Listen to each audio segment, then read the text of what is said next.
Time now for Great Day Books. Lori Fazio from RJ Julia Booksellers is joining us via Zoom today. Yes, with all the weather, we wanted to keep her safe down in the southern end of the state in Madison. So she's got some great options, though. And we're going to talk about our book club pick, Tom Lake. Melissa Cole's been reading along with us, so she's here too. Welcome, Lori. Hello. Thanks so much for accommodating this today. You have such a lovely background.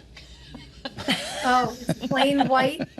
I'm in the only private space in the building right now, so. Hey, a bookstore is a good place. Bookstore is a good place to be today. But let's talk about your picks first. You've got a few picks that would be great for fall. First one, Welcome to the Wonder House. Oh my gosh! So this book is so beautiful, and it's a picture book, and it's a book of poems. And it's the illustrations are done by Deborah Friedman, they're also just gorgeous. And I love that it's all about how we can create wonder in our own lives, no matter what it is, whether it's a room that you're in, the kind of weather that's going on, the type of year. And they tell you at the very end ways that you can do it. You know, begin a poem, tell a story, paint a picture, imagine you're something else. Peer into a microscope, build a model. So there's like these great suggestions once you read the book of how kids can create their own wonder about the things that are around them. And it's beautifully done. Wow. All right, so age ranges, what do you think, Lori?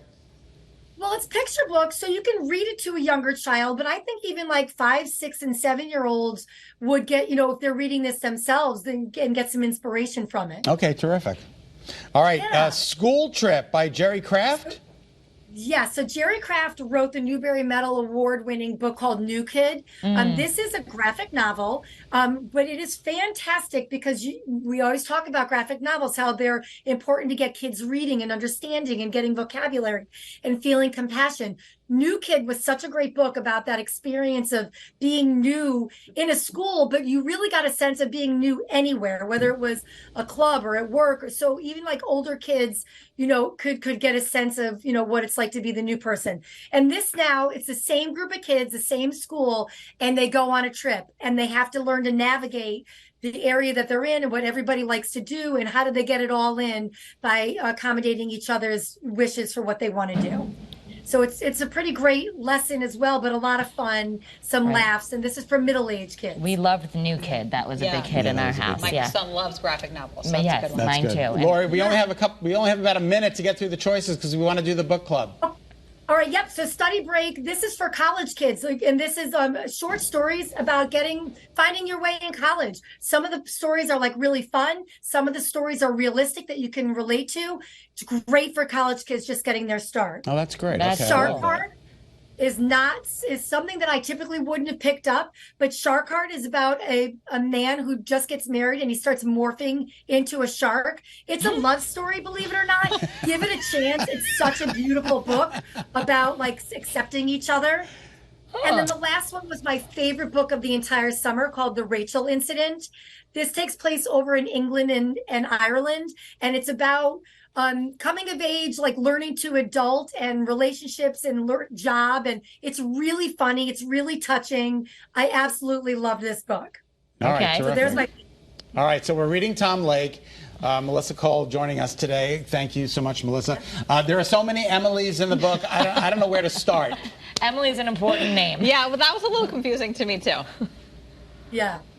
So are you guys enjoying it? Let's just start with that. Yes, I'm enjoying the book. I love it. I love it. She's a beautiful writer, and it's interesting. I want you to tell us a little bit about the plot, but I thought it was interesting that she writes with such maternal fervor, but I was looking into her. She has no kids, and so actually made a conscious choice that she just wouldn't have them. So it's interesting that she writes as such a mother.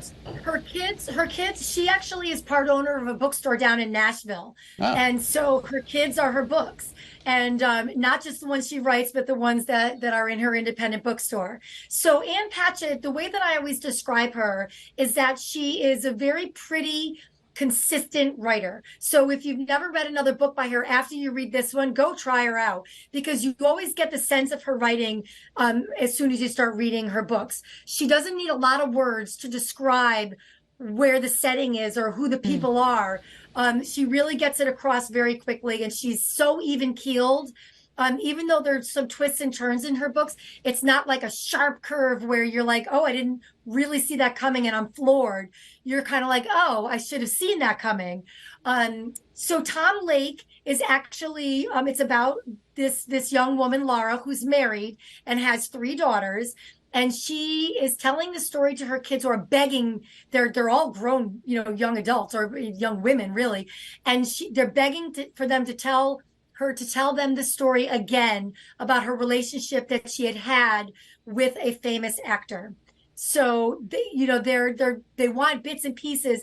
And like, we're hearing the story a little bit at the same time, because they're like, well, you never told us that part before. So all I could picture was these 3 kids, like, just like sitting there, like, tell us more, even though they've heard the story a million times.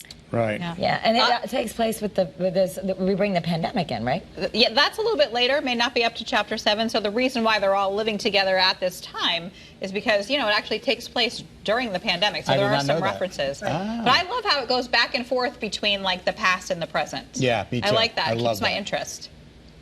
Yeah, and the pandemic feel, so Melissa, no one really wants to read a book about the pandemic at this time, right? It's too soon. But she does it in such a subtle way that it could not be the pandemic and you could still be reading this book, right? She could still be telling this story. They could still be in the situation because they're on a cherry farm and they harvest the cherries, and the kids all come home, and there's migrant workers that come in to help them harvest the cherries. And, but yet you're hearing her story when she's in her early 20s. And then it flips back to her girls who are in their 20s and, how they're relating to what she's been through. Well, I'm going to name my kid Emily. Thanks, Lori. What's our next assignment? Thank you. Chapters 8 through 13, right? Yes, so we're going to read through chapter 13. So it's pages 98 to 189. Okay, right. Terrific. Look for the Great Day Connecticut Book Club on I'll be on Facebook. 2 weeks from today. 2 weeks from today. I better get reading. We better get reading. All right, okay. Here we go. All right, thanks, Lori. Good to see you. Thank you.